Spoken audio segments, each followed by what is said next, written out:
Hello everyone, welcome back to this tutorial on t-distributed stochastic neighbor embedding, or simply t-SNE algorithm. In this video, we are going to use Anaconda IDE for the implementation of t-SNE using Python. So Spider is a good candidate for this purpose. Let's get started. First of all, we need to import all of the required libraries and load the MNIST dataset, as you can see here in these lines. And the dataset is imported here. The MNIST dataset includes 55,000 training samples and 10,000 test samples, each of which has a dimensionality equal to 784, which is the linearized or vectorized version of the 28 times 28 pictures of different digits. In order to see these details, I would like to zoom so that you can see more clearly.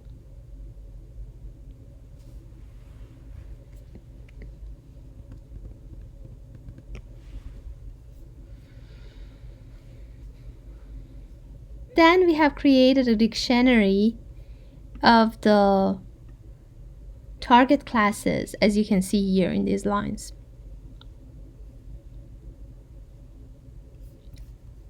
X would keep the training samples here, and Y would keep the training labels in it here.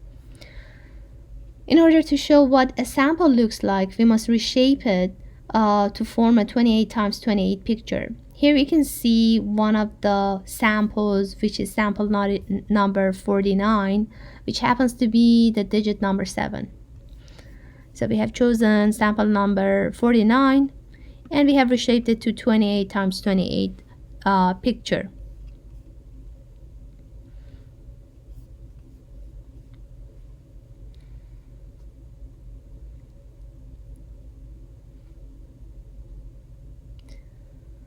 The Seaborn library that we have used here, we have imported here, is a Python data visualization library based on Matplotlib.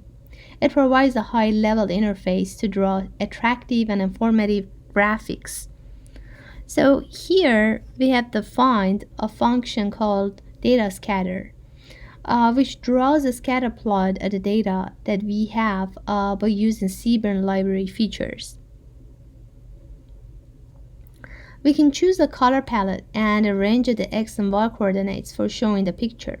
You can follow these lines to simply plot the data points and write the labels at the median of the data points on the scatter plot, like what you see here in this figure.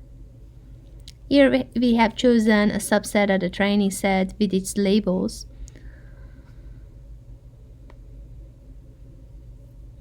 And in this part, we have defined a function which will change a one-hot vector to an integer label. It works pretty easy because for each one-hot vector, we only need to find the index at which the value is equal to 1. That index would show us the actual class label. So what I just described is what you can see here. It's super easy to implement this. The scikit-learn library has a t-SNE function that we import in this part for the clustering.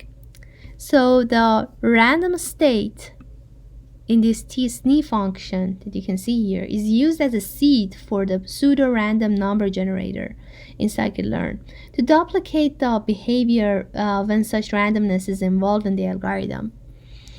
When a fixed random state is considered, it will produce exactly the same results in different runs of the program.